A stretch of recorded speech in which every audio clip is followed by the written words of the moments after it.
Assalamualaikum warahmatullahi wabarakatuh. Perkenalkan, nama saya Nathanael Dwi Putri Octavia Manulang. Saya Hayun Sabita Siregar. Saya Nindi Nadia Widiwati Pamusu. Saya Prilian Nurrido. Kami dari kelompok 2 akan menjelaskan materi tentang distribusi frekuensi. Distribusi frekuensi merupakan pengelompokan data ke dalam beberapa kategori yang menunjukkan banyaknya data dalam setiap kategori, dan setiap data tidak dapat dimasukkan ke dalam 2 atau lebih kategori, dengan tujuan membuat data menjadi lebih informatif dan mudah dipahami. Distribusi frekuensi memiliki 7 bagian, diantaranya yang pertama kelas-kelas. Kelas-kelas merupakan kelompok nilai data atau variabel. Yang kedua, batas kelas. Batas kelas merupakan nilai-nilai yang membatasi kelas yang satu dengan kelas yang lainnya. Batas kelas terdapat 2 bagian, diantaranya batas kelas bawah dan batas kelas atas. Batas kelas bawah terdapat di deretan kiri setiap kelas, sedangkan batas kelas atas terdapat di deretan kanan setiap kelas. Sebagai contohnya dari sebelah sini. Yang berwarna kuning itu merupakan batas kelas bawah, sedangkan yang berwarna pink itu merupakan batas kelas atas. Yang ketiga, tepi kelas. Tepi kelas merupakan batas kelas yang tidak memiliki lubang untuk angka tertentu antara kelas yang satu dengan kelas yang lainnya.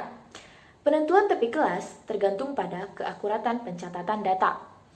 Tepi bawah kelas sama dengan batas bawah kelas dikurang 0,5, sedangkan tepi atas kelas sama dengan batas atas kelas ditambah 0,5. Yang keempat, titik tengah kelas.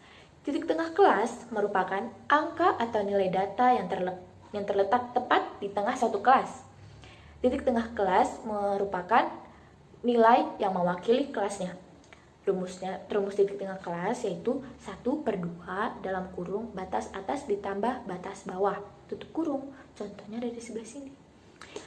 Terdapat nilai 3 sampai 5. Nah, untuk mencari titik tengah kelasnya, kita menggunakan rumus yang tadi. 1/2 dalam buka kurung, 3 ditambah 5 tutup kurung, sama dengan 3 ditambah 5/2, sama dengan 4. 4 itu merupakan titik tengah kelas atau nilai tengah. Yang kelima, interval kelas. Interval kelas merupakan selang yang memisahkan kelas yang satu dengan kelas yang lainnya. Yang keenam, panjang interval kelas. Panjang interval kelas merupakan jarak antara tepi atas kelas dan tepi bawah kelas. Yang ketujuh, frekuensi kelas. Frekuensi kelas merupakan banyaknya data yang termasuk ke dalam kelas tertentu. Kita lanjut ke tabel yang di samping. Dari tabel kita bisa mencoba yang tadi kita bahas. Dari tabel di samping kita coba menyelesaikan yang ada di sebelah sini. Banyak kelasnya ada 7. Batas kelasnya yaitu 42, 47, 48, 53 sampai ke 78 sampai 83. Batas bawah kelasnya terdapat di deretan sebelah kiri yaitu 42, 48, 54 sampai ke 78. Sedangkan batas atas kelasnya terdapat di deretan sebelah kanan yaitu 47, 53, 59 sampai ke 83. Tepi bawah kelas sama dengan batas bawah kelas dikurang 0,5. Jadi 42 dikurang 0,5 sama dengan 41,5. Begitu seterusnya sampai ke deretan paling bawah yaitu 77,5. Selanjutnya tepi atas kelas. Tepi atas kelas sama dengan batas atas kelas ditambah 0,5. Jadi 47 ditambah 0,5 sama dengan 47,5. Begitu seterusnya sampai deretan paling bawah yaitu 83,5. Selanjutnya titik tengah kelas. Titik tengah kelas merupakan rumusnya 1/2 batas atas ditambah batas bawah. Jadi 1/2 buka kurung 42 ditambah 47 tutup kurung sama dengan 42 ditambah 47/2 sama dengan 44,5. Begitu seterusnya sampai deretan paling bawah yaitu 80,5. Interval kelas yaitu 42, 47, 48, 53 sampai ke 78 sampai 83. Selanjutnya panjang interval masing-masing kelas. Panjang intervalnya 6. Kita bisa lihat dari 42, 43, 44, 45, 46, 47. 6. Panjangnya 6. Selanjutnya frekuensi kelas. Frekuensi kelasnya yaitu 6, 11, 12, 14, 16, 9, dan 2. Selanjutnya akan lanjut ke pembahasan langkah-langkah distribusi. Baik, kali ini saya akan menjelaskan langkah-langkah distribusi frekuensi. Nah, di sini ada contoh soal dengan bilangan yang masih acak. Nah, langkah pertama adalah mengurutkan data dari yang terkecil ke yang terbesar. Baik, kita mulai. 60, terus 61, 63, 64,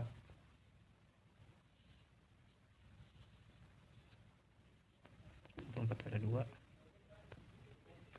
65, 1, 2, 3,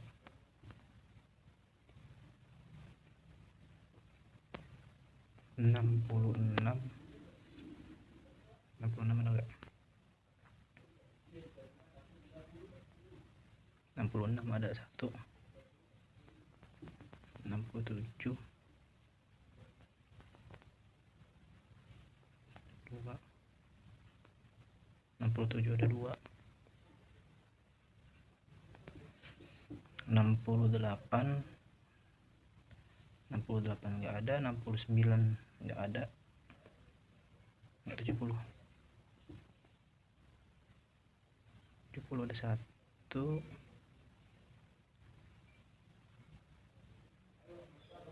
2, 70 ada 2, 71, 1, 2, 71 ada 2, 72, 72 enggak ada, 73, 2, 73 ada 2. Jadi mengurutkannya dari yang terkecil ke terbesar dari sebelah kiri ke sebelah kanan. 74 enggak ada, 75, 2, 3, 75 ada 3,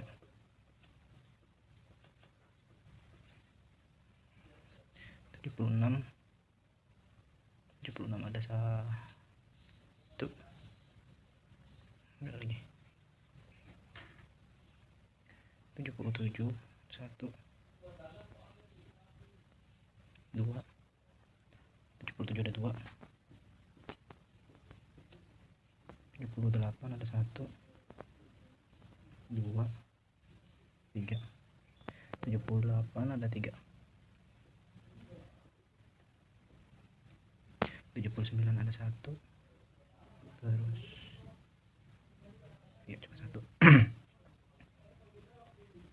80 ada 1,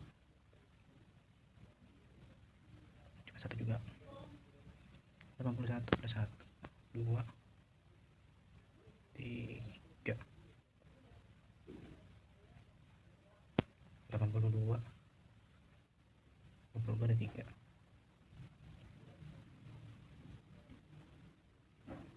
83, 1, 84 gak ada, 85 ada 1, 84 ada, 84, 85, 86, 87 ada 1, 88 ada 1, 89 1. Oke, terus kita masuk ke langkah kedua. Langkah kedua adalah menentukan range dari data.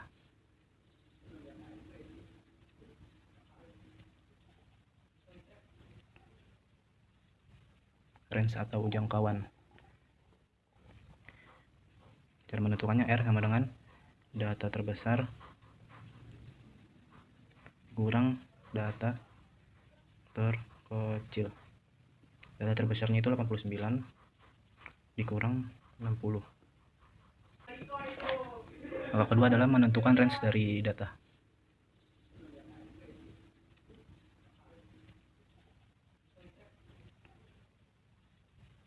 Range atau jangkauan. Cara menentukannya R sama dengan data terbesar kurang data terkecil. Data terbesarnya itu 89 dikurang 60 sama dengan 29. Nah, langkah ketiga, menentukan banyaknya kelas.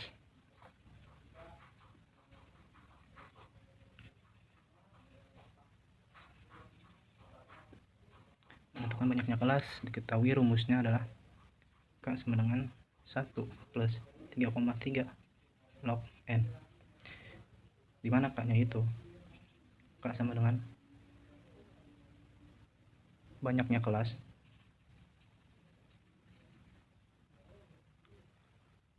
N nya itu banyaknya data.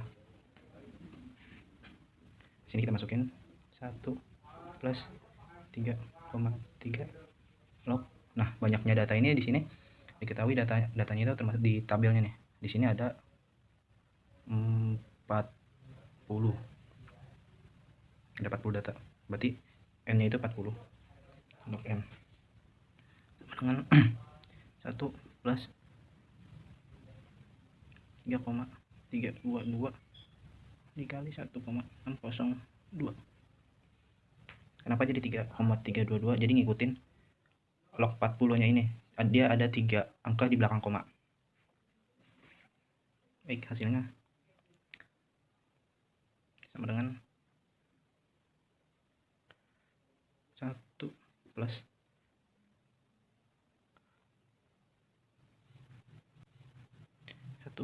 5,321 sama dengan 6,5321. Kalau dibulatkan menjadi 6, berarti banyaknya data itu K sama dengan 6. Oke, kita ke 4, menentukan panjang kelas interval.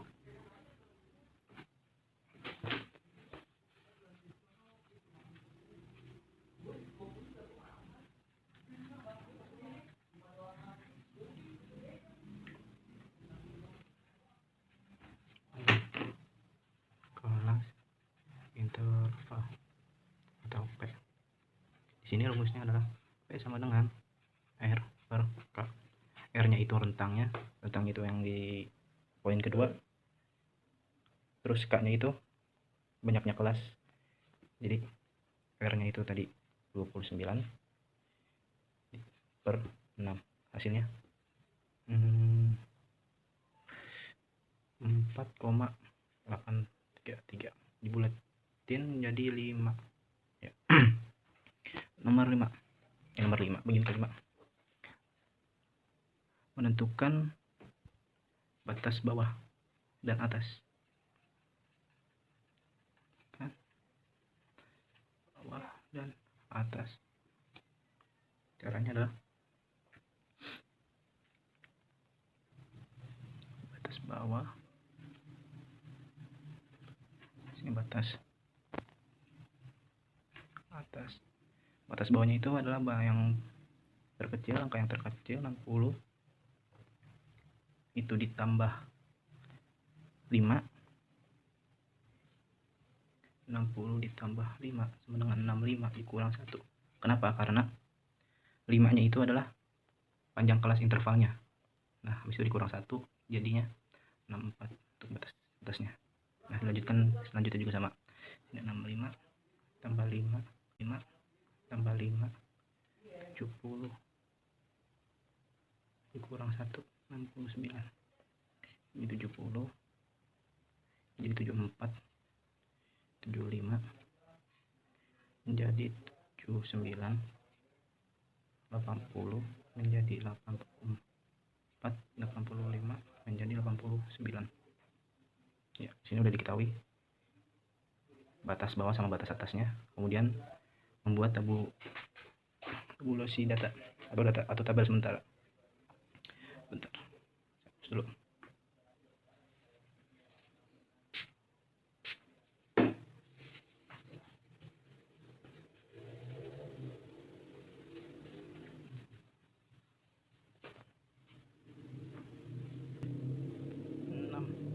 Membuat tabulasi data atau tabel sementara.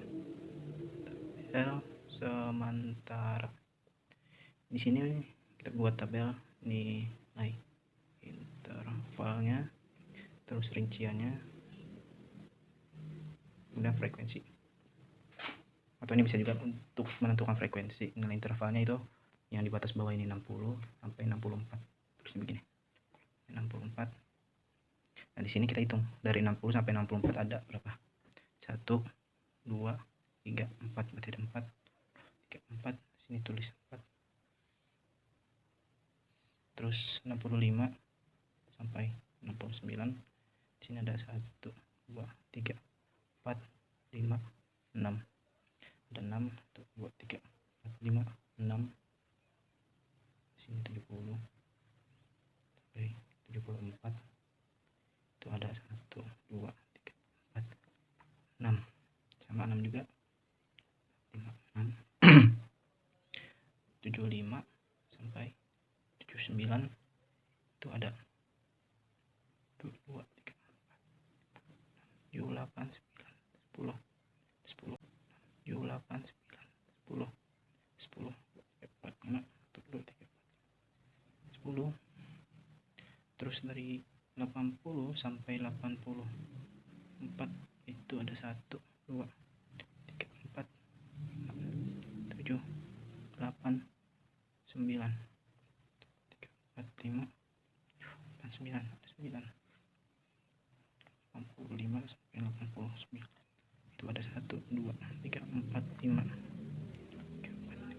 Nah, ini kemudian dijumlahkan dari frekuensi ini, semuanya dijumlahkan. Kalau hasilnya kurang dari 40 itu berarti salah. Kita jumlahkan 10 20 kurang. Jumlahnya itu ada 40. Berarti benar. Nah, kemudian di langkah terakhirnya itu buat tabel. Tabelnya kita hapus. 7 tabel. Itu membuat tabelnya dari sini. Kan nilai intervalnya itu sudah diketahui semuanya, frekuensinya udah tahu, dan jumlahnya juga tepat. Kemudian dibuat tabel seperti ini.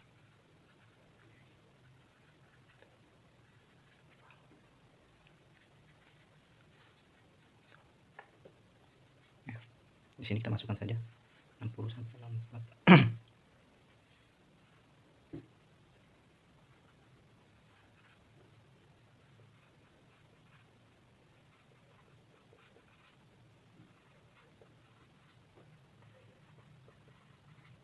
Di sini frekuensinya juga dimasukin.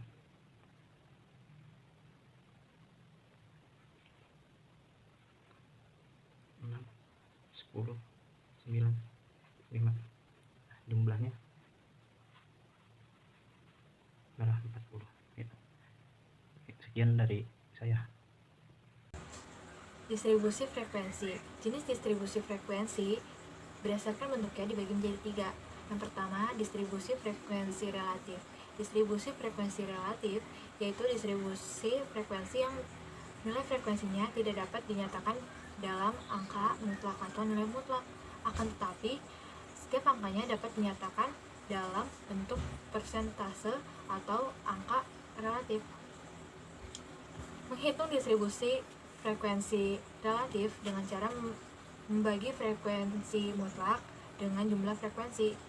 Rumusnya, frekuensi relatif sama dengan frekuensi mutlak per N dikali 100%. Sebagai contoh, dengan data yang ada kita dapat langsung memasukkan nilai frekuensi mutlak dan jumlah frekuensi.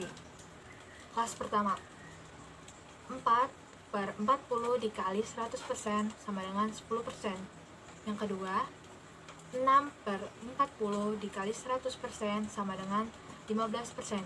Kelas ketiga, 6/40 dikali 100% sama dengan 15%.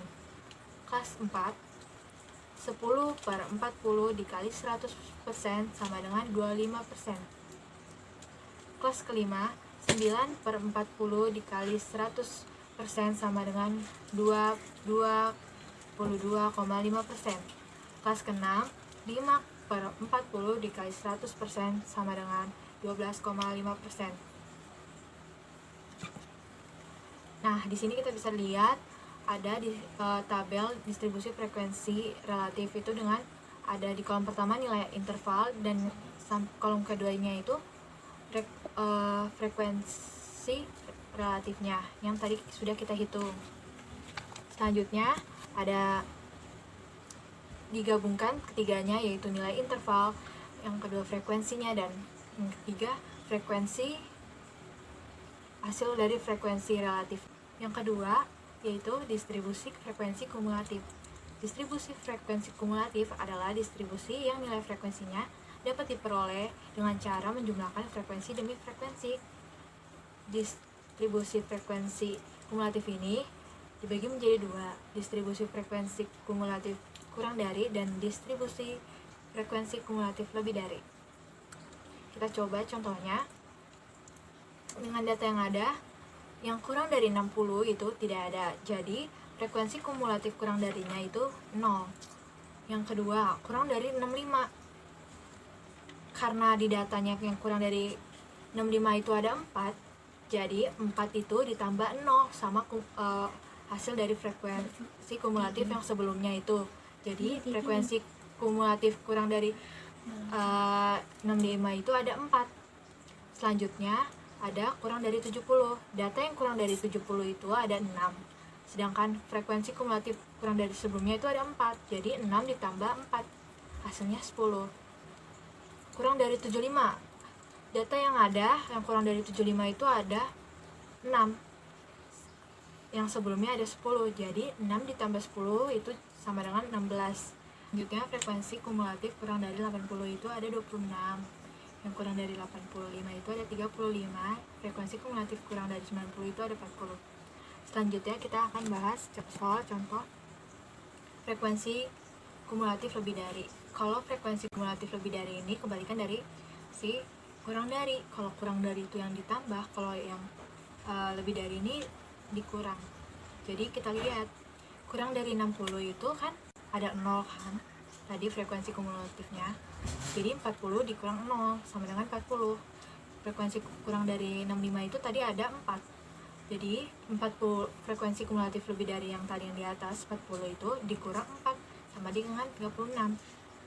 Yang kurang dari 70 itu ada 10. Jadi frekuensi kumulatif lebih darinya 70 itu ada 30.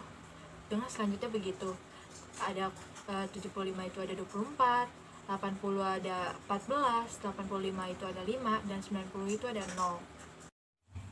Yang ketiga, ada distribusi frekuensi kumulatif relatif. Distribusi frekuensi kumulatif relatif itu distribusi yang dimana nilai frekuensi kumulatif diubah ke dalam bentuk persentase atau nilai frekuensi. Bisa dimasukin ke rumus sebelah sini, yaitu frekuensi kumulatif dibagi jumlah data dikali 100%. Dengan contoh, kita coba dengan data yang ada yang distribusi frekuensi kumulatif yang kurang dari itu, kita tinggal masukin saja. Yang pertama, kelas pertama itu ada 0, berarti 0 per 40 dikali 100% sama dengan 0,0. Selanjutnya 4 per 40 dikali 100% sama dengan 10%.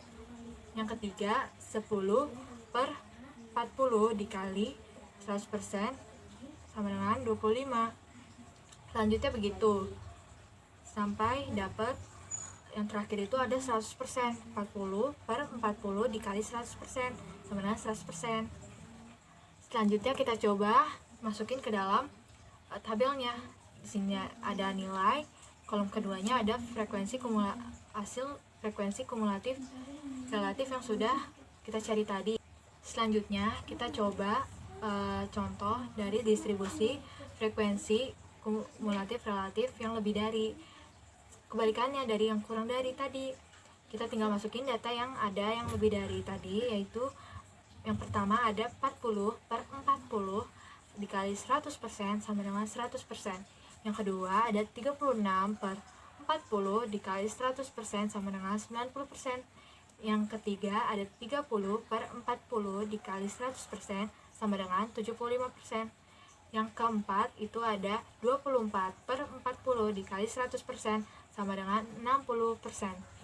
Yang kelima itu ada 14/40 dikali 100% sama dengan 35%. Yang keenam ada 5/40 dikali 100% sama dengan 12,5%.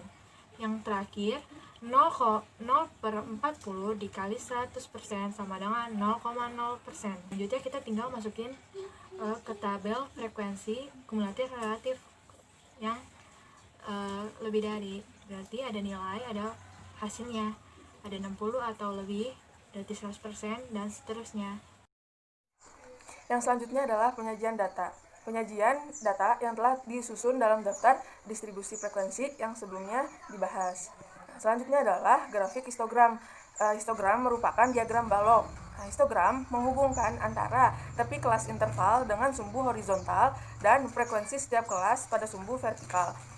Sehingga untuk membuat grafik histogram membutuhkan data-data seperti nilai interval, frekuensi, dan tepi kelas pada interval. Selanjutnya adalah grafik histogram, di mana dari data-data sebelumnya kita dapat membentuk grafik histogram seperti ini dengan membutuhkan nilai tepi kelas di garis horizontal dan frekuensi di garis vertikal. Selanjutnya adalah grafik poligon.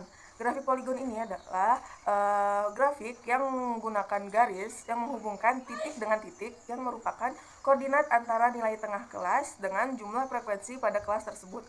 Sehingga untuk membuat grafik poligon kita membutuhkan tabel atau data yang berupa kelas, nilai tengah, dan frekuensi. Nilai tengah kita dapatkan dari batas bawah kelas ditambah batas atas kelas dibagi 2.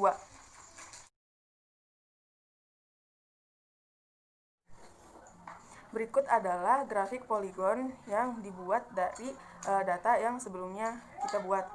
Nah, di garis horizontal ada nilai tengah dan di garis vertikal ada frekuensi. Yang selanjutnya adalah diagram histogram poligon frekuensi, di mana diagram ini adalah diagram penggabungan di antara diagram histogram dan diagram poligon. Sehingga dalam satu diagram ada 2 grafik sesuai dengan data yang sebelumnya dengan nilai kelas, nilai tengah, dan frekuensi.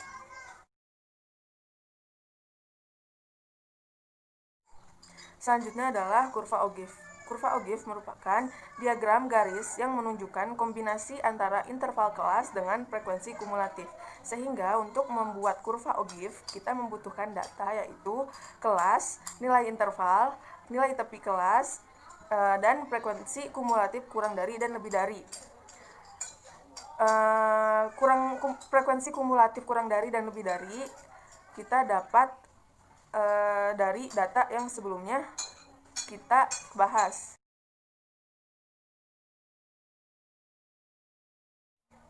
Berikut adalah bentuk dari kurva Ogive. Ogive positif dari frekuensi kumulatif kurang dari, dan Ogive negatif dari frekuensi kumulatif lebih dari. Nah, dari garis yang warna merah itu menunjukkan Ogive positif dari F frekuensi kumulatif kurang dari, dan garis kuning menunjukkan Ogive negatif dari frekuensi kumulatif lebih dari. Di garis horizontal itu adalah kelas, dan yang garis vertikal adalah frekuensi kumulatif.